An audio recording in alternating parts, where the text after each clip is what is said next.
Legal है chapter college, कैसे हैं आप लोग? आरबीआई की प्रिपरेशन कैसी चल रही है? भाई आरबीआई ने तो कमाल कर दिया, एक साल के अंदर अंदर 2 बार वैकेंसीज निकाल दी हैं। और ये वाली वैकेंसी बहुत इंपॉर्टेंट है क्योंकि पता नहीं अगली कब आएगी, नहीं जल्दी आएगी। इनफैक्ट ये साल तो ऑलरेडी शुरू हो चुका है, अच्छा यूपीएससी भी आ चुकी है। बट इस समय जो आरबीआई की वैकेंसी पर फोकस कर रहे हैं और लंबे समय से इस एग्जाम की तैयारी कर रहे हैं, आपका ये लास्ट वीक इंपॉर्टेंट भी है, क्रूशियल भी है। तो इसके कुछ डूज एंड डोंट्स हम आज डिस्कस कर लेते हैं कि क्या है वो डूज एंड डोंट्स जिसका आपको ध्यान रखना है। आइए, तो आज के सेशन में हम क्या डिस्कस करेंगे? सबसे पहले सिर्फ एक हफ्ता बचा है, एग्जाम है 14 मार्च को।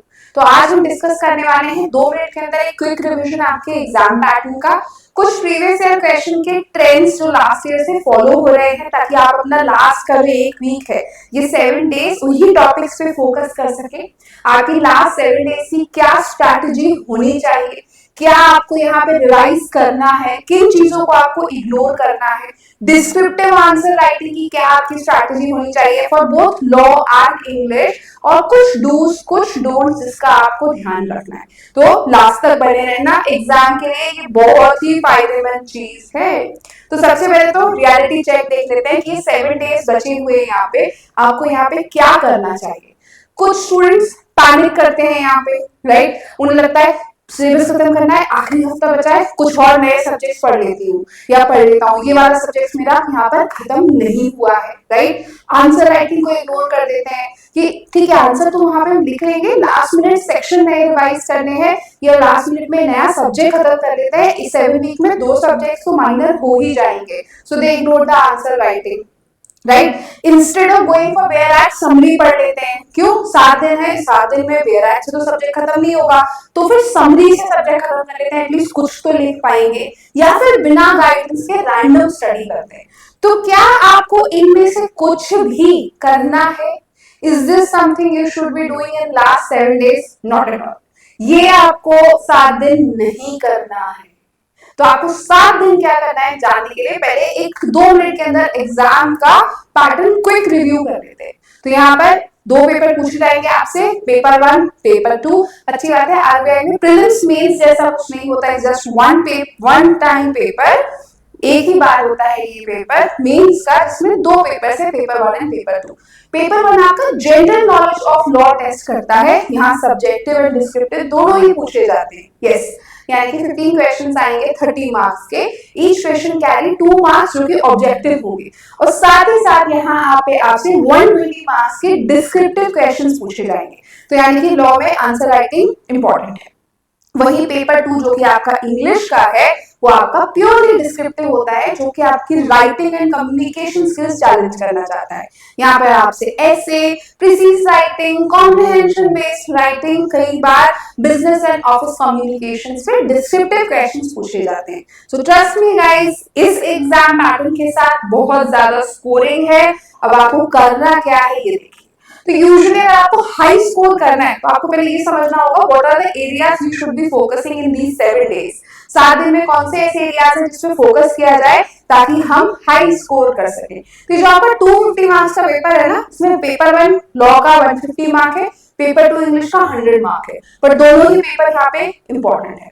ज्यादातर स्टूडेंट्स जो मार्क लूज करते हैं वो है डिस्क्रिप्टिव राइटिंग, जब वो अपने आंसर्स बिना स्ट्रक्चर किए हुए लिखते हैं, या फिर लॉ के आंसर्स में केस लॉज नहीं लिखते हैं, सेक्शंस यहाँ पर मेंशन नहीं करते हैं, या फिर इंग्लिश की राइटिंग में वीक हैं, उन्हें बिना स्ट्रक्चर किए लिखते हैं। तो आपको आइडियली अपने लास्ट 7 डेज में जो 2 चीजों पे फोकस करना है वो है लॉ का revision, that means no new information.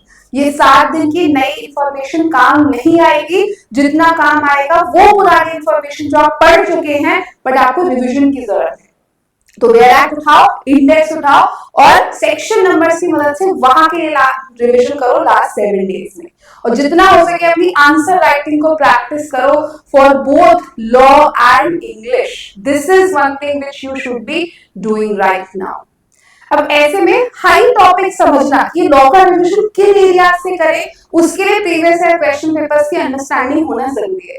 तो प्रीवियस ईयर क्वेश्चन पेपर्स को ध्यान में रखें, कुछ यहाँ पर हाई टॉपिक्स हैं जो आपको कंसीडर करने चाहिए, जैसे कि constitutional law, contract act, banking and financial law जैसे कि रिजर्व आरबीआई एक्ट, आपका banking regulation act, procedure laws specifically civil procedure code, insolvency and bankruptcy act, SARFAESI act, negotiable instrument act, these are the few areas जहाँ से ज्यादा questions आते हैं, तो आपको अपने लॉ के रिविजन में इन एरियाज को ज्यादा रिवाइज करना है. Yes, you have 7 days and 6 subjects to make sure that you revise every day per subject, right?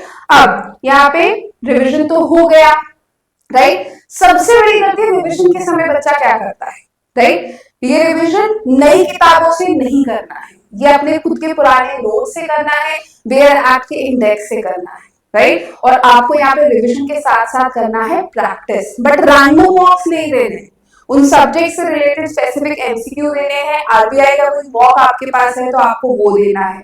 Answer writing पे आपको सबसे ज्यादा फोकस करना है, आंसर राइटिंग आपको इग्नोर नहीं करनी है, और पैनिक रिवीजन तो बिल्कुल नहीं करना है, राइट? कि रिवीजन करने के नाम पे हमने रिवीजन कर दिया बट हमने इंफॉर्मेशन ग्रास्प नहीं करी, तो जल्दी जल्दी स्किप रीडिंग का रिवीजन यहाँ पे आपको नहीं करना है, ये आपका रिटेंशन पावर कम कर देता है. और लास्ट वीक ज्यादा से ज्यादा जो इन्फॉर्मेशन अभी तक आप गेन कर चुके हैं उसी को रिवाइज करके जो है डिटेन करने का है, कि आप रिवीजन के थ्रू अपनी गेन की हुई इंफॉर्मेशन को रख सके. तो आपकी लास्ट 7 डेज का स्टडी प्लान होना चाहिए जहां आप अपने दिन को 4 हिस्सों में यानी कि 4 ब्लॉक्स में डिवाइड करें. Your morning should be your concept revision, afternoon में आप बेयर एक्ट रीडिंग या बेयर एक्ट से रिविजन कर सकते हैं, हाई टॉपिक जो अभी हमने डिस्कस करे. इवनिंग में यहाँ आंसर राइटिंग प्रैक्टिस करें for both law and English, and night is for practice जहां previous year question papers, mocks या फिर जिस सब्जेक्ट को आपने रिवाइज किया है उसके एमसीक्यू प्रैक्टिस कर सके. आपका आइडियल टारगेट होना चाहिए दिन में 2 major subject, at least 2 descriptive answers in law और 1 क्वेश्चन इंग्लिश का which you should be practicing. अब थोड़ा सा डिस्क्रिप्टिव राइटिंग पे भी बात कर लेते हैं कि ये डिस्क्रिप्टिव राइटिंग करनी कैसे है. तो पहले लॉ का और फिर इंग्लिश का डिस्कस करेंगे कि आइडियली अगर आप लॉ का डिस्क्रिप्टिव क्वेश्चन आंसर कर रहे हैं तो आपका एक आइडियल स्ट्रक्चर कैसा होना चाहिए. So ideally you should first introduce the topic. जैसे अगर मान के चलिए आप एक मैं क्वेश्चन लेकर आई हूँ, define doctrine of basic structure, right? तो आप पहले बेसिक स्ट्रक्चर को यहाँ पे डिफाइन करेंगे कि वो कंसेप्ट क्या है, फिर उससे रिलेटेड लीगल प्रोविजंस यहाँ पे आप मेंशन करेंगे. बेसिक स्ट्रक्चर है तो आप रेलेवेंट आर्टिकल्स यहाँ पे मेंशन करेंगे, उसे फर्दर आप एक्सप्लेन करेंगे, केस लॉ की मदद लेंगे. आप यहाँ पे केशवरन भारती यहाँ पे यूज कर सकते हैं, उसमें रिलेटेड कॉन्स्टिट्यूशनल लिमिटेशन डिस्कस हुआ था वो डिस्कस कर सकते हैं, जुडिशियल रिव्यू डिस्कस कर सकते हैं, और लास्ट में जो पूरा आपका क्वेश्चन था उसे आप समराइज करेंगे अपने कंक्लूजन में, या फिर आप एक फर्दर वे फॉरवर्ड देंगे, तो वो एक अच्छा डिस्क्रिप्टिव आंसर कहलाता है. So focus on introduction, legal provision, explaining the legal provision, mentioning the case law, and last is conclusion. But जितना इंपॉर्टेंट लॉ का डिस्क्रिप्टिव पेपर है उतना ही इंग्लिश का डिस्क्रिप्टिव पेपर भी है दोस्तों. इंग्लिश में यहाँ पे आपसे ऐसे precis writing, reading comprehension and business communication से क्वेश्चंस पूछे जाते हैं. यूजुअली जैसे पॉसिबल ऐसे थीम्स होती है, फाइनेंशियल रेगुलेशन इंडिया में, वहां से क्वेश्चन पिक किया जाता है. For example role of RBI in economic stability, right? Role of RBI in regulating banking sector in India, digital banking and उससे रिलेटेड रेगुलेशन, इन चीजों पे आपसे ऐसे पूछा जा सकता है. ऐसे आंसर करते वक्त हमेशा याद रखिएगा कि पहले एक मेंटल मैप बनाइए, यानी कि एक स्ट्रक्चर यहाँ पे आप बनाइए, उसके बाद अपनी राइटिंग शुरू करिए. लैंग्वेज को जितना हो सके सिंपल रखिए, बहुत अच्छा लगने के लिए वो हर दूसरे सेंटेंस में हेवी वोकैबुलरी मत डालिएगा. Make sure you have a clear structure before writing the exam. Language यहाँ पे अपनी बहुत सिंपल रखिए और स्ट्रक्चर ऐसा हो कि हर सेंटेंस आपस में कनेक्ट कर रहा है, and ultimately you are giving an argument और you are representing something in your essay. वही कहलाता है एक अच्छा एसे. और बाकियों की तरह इंग्लिश के ऐसे राइटिंग को लाइटली बिल्कुल भी मत लेना. अब आते हैं कुछ डूज एंड डोंट्स. तो 5 डूज एंड 5 डोंट्स हैं जिनका आपको इन लास्ट 7 डेज में ध्यान रखना है. तो डूज में फर्स्ट, बेयर एक्ट को रिवाइज करना मत भूलना, एटलीस्ट 2 आंसर राइटिंग लॉ की डेली प्रैक्टिस करना, प्रीवियस ईयर क्वेश्चंस को विजिट करना, रिवाइज करना मत भूलना, इंग्लिश राइटिंग को डेली प्रैक्टिस करना मत भूलना, एंड मोस्ट इंपॉर्टेंटली एग्जाम के एक रात पहले मत पढ़ना पूरी रात, वरना माइंड काम नहीं करेगा, काम ही नहीं रहेगा, and you will panic during the exam. तो sleep properly before your exam. जो नहीं करना है वो इन 7 दिनों में कोई नई इंफॉर्मेशन, कोई नया सब्जेक्ट स्टार्ट नहीं करना है, कोई नई किताब, न्यू बुक नहीं पढ़नी है, डिस्क्रिप्टिव आंसर राइटिंग की प्रैक्टिस को स्किप नहीं करना है, कोई भी random study material, random mock नहीं उठाना है जो आपको यहाँ पे पैनिक कर दे और इसके चलते अपनी हेल्थ, मेंटल एंड फिजिकल दोनों ही स्लीप सैक्रिफाइस नहीं करनी है। These are the couple of things which you should not be doing in last 7 days, right? 7 days तो हो गए, 14th of March की स्ट्रैटेजी भी डिस्कस करें क्या कि एग्जाम डे स्ट्रैटेजी क्या होनी चाहिए। तो सबसे पहले पेपर 1, तो ऑब्जेक्टिव क्वेश्चंस में से वो ऑब्जेक्टिव क्वेश्चंस पहले अटेम्प्ट करो जहां तुम शॉर्ट हो कि इसका आंसर तुम्हें आता है, then move to descriptive answer, right. लेकिन टाइम एलोकेट करना है यहाँ पे 30 minutes for objective and remaining 2.5 hours for your descriptive writing. और डिस्क्रिप्टिव राइटिंग में पहले स्ट्रक्चर बनाना, उसके बाद लिखना शुरू करना, right, both for English and law descriptive.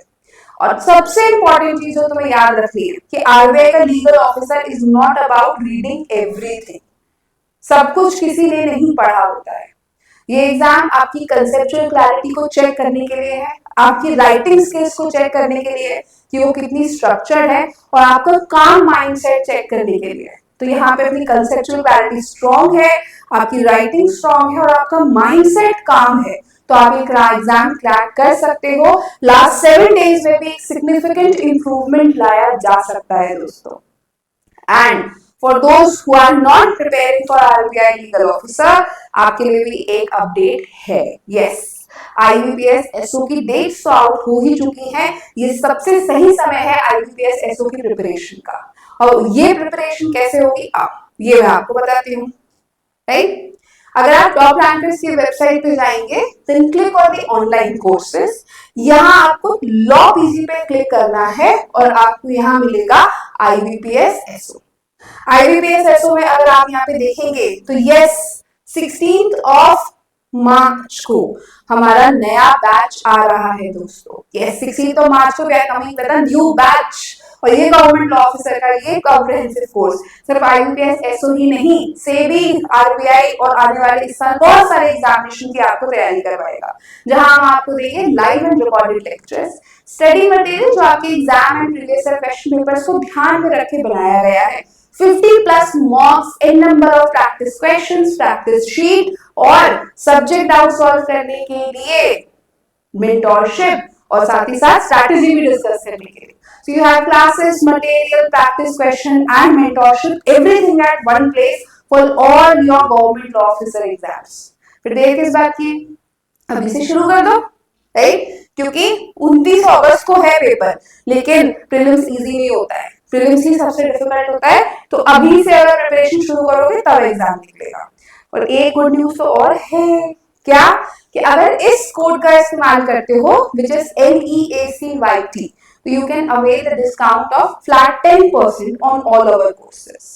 तो अगर कोर्स अच्छा लगा है, एक्सप्लोर करो, डिस्काउंट अवेल करो, बट नहीं भी करना है तो प्रिपरेशन एटलीस्ट अभी शुरू कर दो, क्योंकि आईबीपीएस एसओ टेक्स टाइम। कितना टाइम लगता है, कैसे प्रिपेयर करना है, इसके लिए हमारे चैनल पर ऑलरेडी आईबीपीएस एसओ के इस साल के हमारे सिलेक्टेड कैंडिडेट्स के टॉपर्स इंटरव्यू अवेलेबल है। नहीं देखे हैं तो बिल्कुल देखो, और जल्दी ही आरबीआई पे और भी चीजें लेकर आ रहे हैं हम। आने वाले दिनों में हम प्रीवियस ईयर क्वेश्चन पेपर्स यहाँ इसी चैनल पर आपके सामने एनालाइज करेंगे, ताकि आपका प्रीवियस ईयर क्वेश्चन पेपर से रिविजन हम करवा दें। फिर तुम्हें पता कैसे चलेगा, जब तुम चैनल को करोगे subscribe. So first thing first, subscribe the channel right now. If you like the video, then like it, share it, और कमेंट करके ये जरूर बताओ कौन से एग्जाम के लिए तुम प्रिपेयर कर रहे हो, कौन सा टॉपिक तुम्हें सबसे ज्यादा परेशान कर रहा है, we will bring that to you. और एग्जाम से रिलेटेड कोई भी डाउट हो, कोई भी एग्जाम पैटर्न जानना हो, एलिजिबिलिटी जाननी हो, सिलेबस जानना हो, give us a call on 6363286363। Till then, keep preparing. I'll see you soon on Monday. तब तक के लिए bye bye. Thank you guys.